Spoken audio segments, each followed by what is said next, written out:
June 1941. The invasion is supposed to be a lightning strike. German columns race east, banners snapping, engines roaring, convinced the Red Army will shatter on impact. Then, on the roads near Minsk and Smolensk, something impossible rolls out of the smoke. Shells hit it and bounce. Panzer crews fire again. Nothing. Anti-tank guns hammer the silhouette. Still nothing. The tank keeps coming, shrugging off rounds, crushing artillery, tearing through columns that were never meant to stop. Radios crackle with panic. Officers demand to know what this machine is. Veterans swear it's invincible. For the first time since the war began, German armor is not advancing, it's backing away. This is not a new weapon in a laboratory. It is already here, in numbers, and the German army has no answer. Its name is T-34, and in 1941, it does not just challenge Nazi Germany's plans, it shatters them. When historians talk about the weapons that changed World War II, the conversation usually turns to aircraft, rockets, or nuclear bombs. But long before the war reached its technological climax, one machine rewrote the rules of land warfare in the mud and snow of the Eastern Front. The Soviet T-34 tank did not win the war by itself. It did something more unsettling. It forced Nazi Germany to realize far too late that its entire way of fighting armored warfare was flawed. To understand why the T-34 terrified Germany, you have to understand what the Germans expected when they invaded the Soviet Union. In June 1941, the German army was at the peak of its power. Poland had fallen in weeks. France collapsed in 6. German panzer doctrine, fast, aggressive, coordinated armor supported by aircraft and infantry, seemed unstoppable. German tanks were not the heaviest or best armored in the world, but they didn't need to be. Their strength lay in communication, training, and speed. The Germans believed the Soviet Union would fall the same way. Intelligence assessments dismissed Soviet armor as outdated and poorly maintained. Reports focused on older designs, slow, boxy tanks with thin armor and underpowered guns. German planners expected quantity, not quality. They expected breakdowns, confusion, and rapid collapse. What they did not expect was the T-34. The first encounters between German forces and the T-34 were not part of a carefully staged Soviet defense. They happened chaotically, often with little coordination, as Soviet units were thrown into battle piecemeal. And yet, even in this disorganized state, the T-34 made an immediate impression. German tank crews reported firing at close range with standard anti-tank rounds and watching them ricochet harmlessly. Infantry units found that their anti-tank rifles were nearly useless.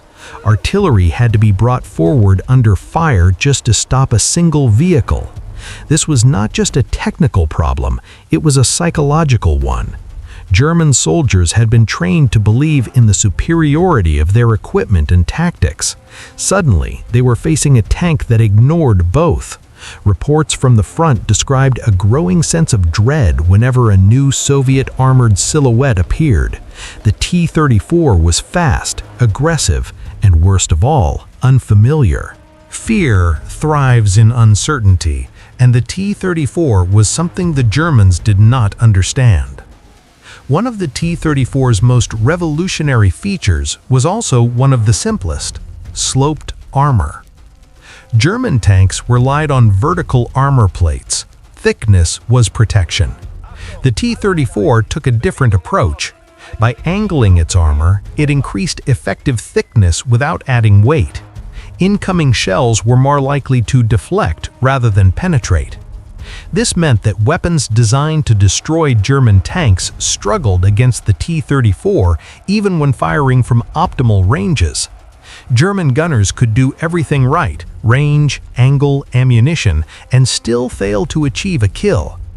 To the men pulling the triggers, it felt like fighting a machine that bent the laws of physics. Armor alone does not win battles. Firepower matters. And here again, the T-34 shocked its enemies. Its main gun was capable of destroying most German tanks at ranges where German guns struggled to respond. Early in the war, many German panzers were armed with weapons designed primarily to support infantry, not duel other tanks. Against the T-34, those compromises became liabilities. German crews were forced to close distance under fire, maneuvering desperately to find weak points. Every second spent advancing was another second under the threat of a lethal hit. The T-34 did not need to be perfect. It only needed to be good enough, and in 1941, it was more than good enough. The Eastern Front was not kind to machines. Mud, snow, dust, and vast distances punished vehicles designed for Western Europe. German tanks, optimized for roads and short campaigns, struggled as supply lines stretched and terrain worsened. Wide tracks distributed weight more effectively, allowing it to move through mud and snow that immobilized German vehicles. Its engine, while not refined, was powerful and resilient. The tank could operate where others could not. This mattered more than raw performance. A tank that could move was a tank that could fight. And on the Eastern Front, mobility was survival. Perhaps the most terrifying aspect of the T-34 was not the tank itself, but the system behind it. German industry prized precision and craftsmanship. Tanks were complex, expensive machines built by skilled labor. Soviet industry took a different path. The T-34 was designed for mass production, with simplified components and tolerances that accepted rough finishing in exchange for speed. Factories were evacuated east of the Urals, out of reach of German bombers. Production lines ran day and night. As German forces destroyed one T-34, another seemed to take its place.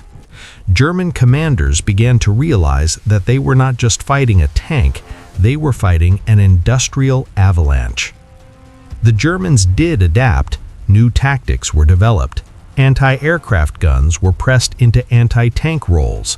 Specialized ammunition was introduced. Eventually, entirely new tanks were designed in response. But adaptation takes time, and time was the one resource Germany did not have. Every engagement with the T-34 forced German units to slow down, to reconsider, to improvise. Blitzkrieg relied on momentum. The T-34 stole that momentum piece by piece. Even when German forces achieved victories, the cost was rising. Crews reported increased stress, higher casualties, and a growing sense that the war in the East was fundamentally different. For German soldiers, the T-34 became a symbol of Soviet resilience. It appeared in after-action reports, personal letters, and frontline rumors. Stories spread of lone tanks holding up entire columns, of machines that refused to die. The reality was more complex. Many T-34s were poorly commanded, crews were often undertrained, mechanical failures were common, but perception mattered more than statistics. The T-34 felt unstoppable, and in war, feeling matters. The ultimate measure of the T-34's impact is not how many German tanks it destroyed, but how it forced Germany to respond.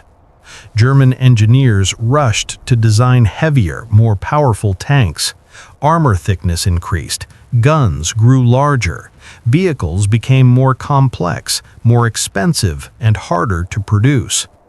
In trying to counter the T-34, Germany shifted away from the fast, flexible doctrine that had brought early success. The war of movement became a war of attrition, exactly the kind of war Germany could not win. The T-34 did not just survive the German invasion, it reshaped the battlefield. By the end of the war, the T-34 was no longer technologically superior. Newer designs had surpassed it in many areas, but its legacy was already secure. It had proven that simplicity, mobility, and mass production could outweigh precision and elegance. It had shown that a weapon did not need to be perfect to be decisive. It needed to be everywhere. For Nazi Germany, the T-34 was a warning they did not fully understand until it was too late. It was the sound of shells bouncing harmlessly away, the sight of a tank advancing when it should have stopped, the realization that the enemy was not collapsing, but adapting, enduring, and fighting back. In the frozen fields and burning cities of the Eastern Front, the T-34 did more than terrify German soldiers. It told them the war they thought they were winning had already begun to slip away.